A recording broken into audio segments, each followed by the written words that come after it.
which personality test is the best? Is it Myers-Briggs 16 personalities? Is it Hexaco? Is it the Dark Triad?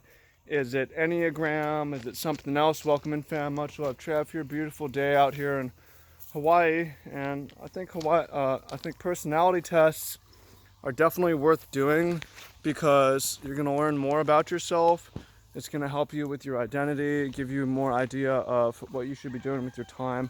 Also give you some thoughts on strengths and weaknesses and things you can do to improve. And there's a lot of different ones.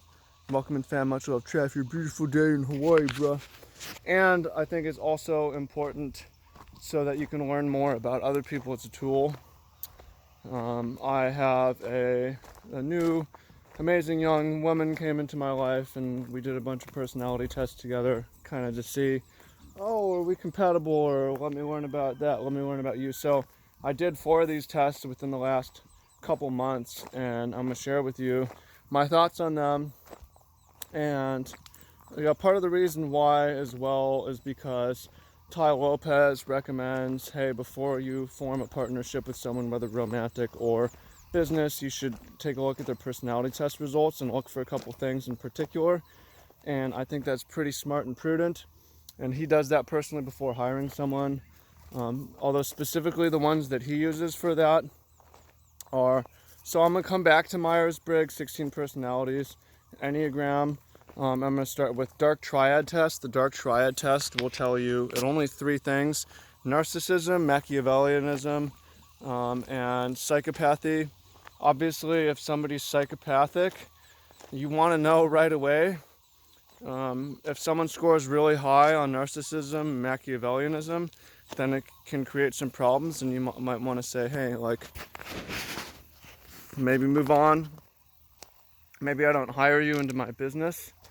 But it's all manageable. You see also where you stand, like maybe I'm pretty narcissistic. Should I reduce that? How's that going to affect things? And so on. But that one just tests the negative, so you can sort of see the negative things about someone. Women tend to be more Machiavellianism, have more Machiavellianism because they're sort of in the personalities. They're more going to manipulate through their personality than through their like forceful strength. Men tend to be higher on psychopathy, if anything, but that's a good one to know. Other good one, Hexaco. Hexaco I tend to find really practical because it's going to tell you about things that you can improve on. So for instance, Ty says, okay, the highest thing correlated to success in business and work is conscientiousness, which in Hexaco is divided into 4 facets: diligence, prudence, perfectionism, and organization. So if you score low on those, there's things that you can do to improve. So I'm going to come back to 16 personalities. 16 personalities, if you feel really fixed, like this is who I am, these are my strengths and weaknesses, this is my identity. Hexaco gives you the feeling like you can change and improve, and you can. So I want to improve my scores. My diligence has always been very high, but my prudence was really low as a young man, and I made some poor decisions and poor mistakes. So I changed my beliefs on prudence because of some traumatic experiences. Now my prudence is high.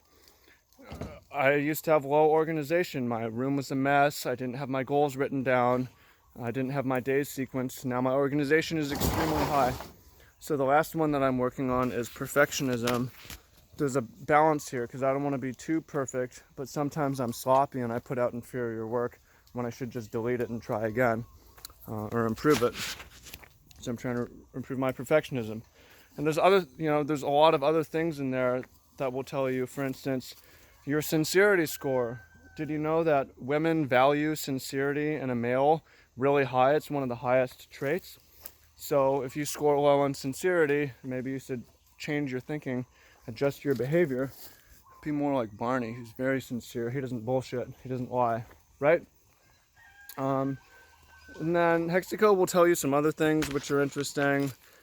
I like the way it breaks down extroversion, introversion, more than Myers-Briggs. Myers-Briggs will just say, or 16 personalities, you're extroverted or you're introverted. It gives you a percentage, but Hexaco says, okay, sociability, social boldness, Dependability, liveliness. So for instance, according to Myers-Briggs, 16 personalities, I'm like 46% introverted. What does that mean? Well, according to Hexaco, and Hexaco also, it plots your score with the mean, and it also shows the standard deviation, so you can see where you are compared to the general public.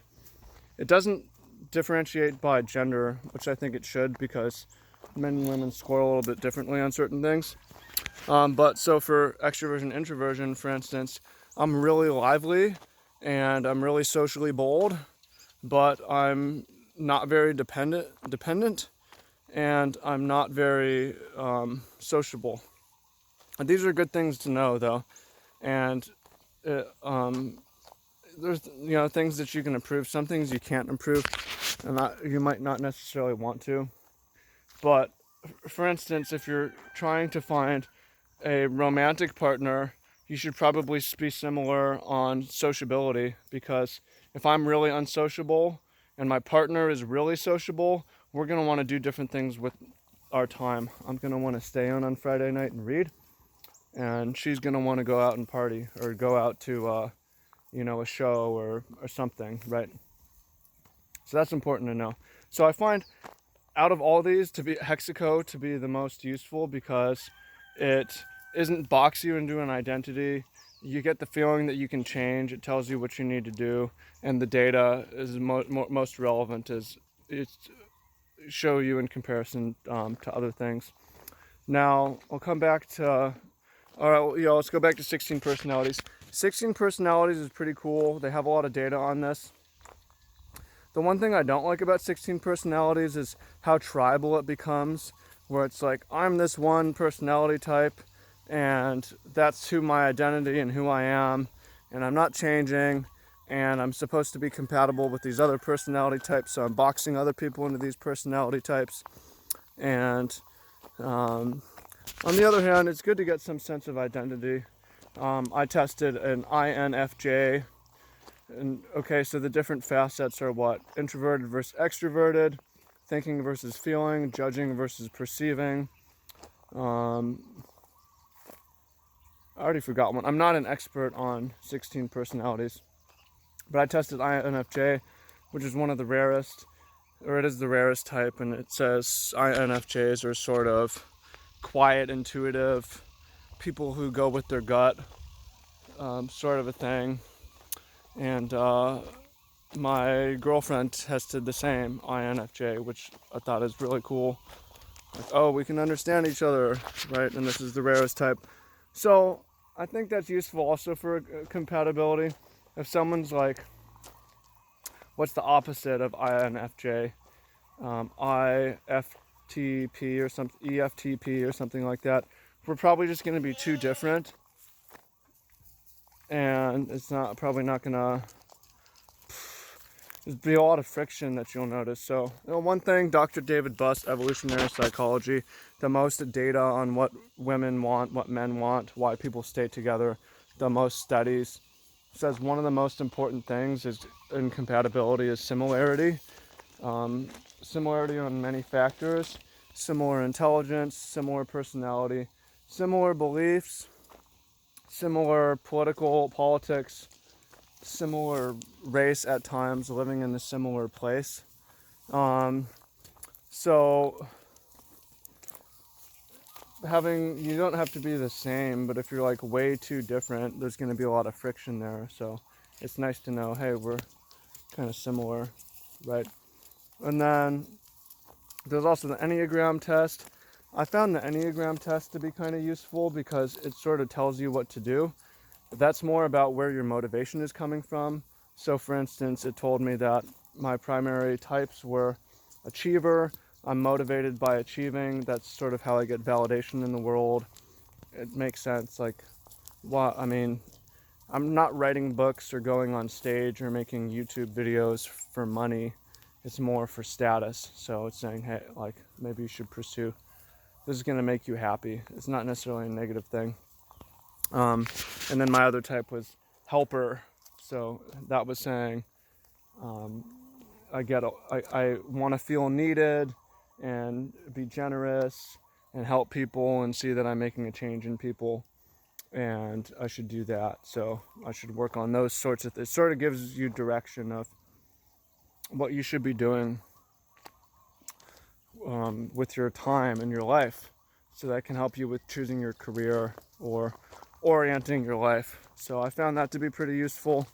In the end, what's the most practical, useful test? For testing other people, screening, I imagine the dark triad is pretty important. For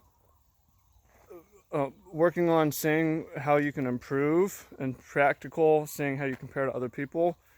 Hexaco, for figuring out what you should be doing. Enneagram, for figuring out compatibility. 16 personalities, probably. So they do different things, and there's probably some other ones that I'm missing too. So hope you find that useful. If you relate, share what you scored down below, or share another personality test that you think is important that I missed. I appreciate you. Thank you. I look forward to hearing what you have to say, and I'll talk to you soon. Much love. You're amazing, and I look forward to reading your comments. Peace out.